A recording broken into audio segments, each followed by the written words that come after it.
প্রার্থী ইব্রাহিম আলী জিন্দাবাদ, রকিল হোসেন জিন্দাবাদ, ভূপেন্দ্র জিন্দাবাদ, রাহুল গান্ধী জিন্দাবাদ, সোনিয়া গান্ধী জিন্দাবাদ, ফরিদুদ্দিন জিন্দাবাদ, আই বাংলা জিন্দাবাদ, রাহুল গান্ধী জিন্দাবাদ, ইব্রাহিম আলী জিন্দাবাদ, ফরিদুদ্দিন জিন্দাবাদ, রকিল হোসেন জিন্দাবাদ।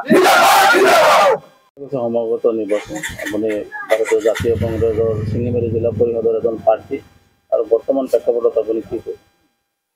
বর্তমান প্রেক্ষাপটত চাপ এতিয়া মই নিৰ্বাচনী প্ৰচাৰ চলাইছোঁ। মই য'তেই গৈছোঁ বিপুল সমৰ্থন পাইছোঁ ৰাইজৰ, আৰু ইমান ডাঙৰ এটা এৰিয়া, 60টা ৱাৰ্ড, প্ৰায় 70,000 ওচৰা-ওচৰি ভোটাৰ।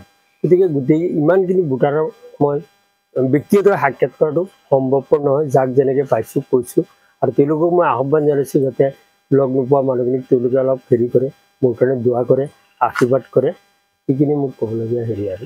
যেহেতু আপুনি সিঙ্গিমাৰি মোহাম্মদুল উচ্চতৰ মাধ্যমিক বিদ্যালয় অৱসৰপ্ৰাপ্ত অধ্যক্ষ আছে, আপুনি এইটো অঞ্চলত বহুত মানুহৰ আপোনাৰ বন্ধু বান্ধৱ আছে না, সেইবিলাক বন্ধু বান্ধৱ আপুনি কি ক'ব? নাই, বন্ধু বান্ধৱতকৈ প্ৰায় য'তেই গৈছোঁ মোৰ ষ্টুডেণ্ট পাইছোঁ, আৰু ষ্টুডেণ্টক বহুত দিন হৈছে পাহৰি গৈছোঁ বাহিৰে তেওঁলোকে আহি মোক চিনাকি দিছে। মই আপুনি ছাৰ মোক পঢ়াইছিলে, মই আপোনাৰ লগত আছোঁ, আপোনাক যিখিনি পাৰোঁ মই সহায় সহযোগ কৰিম।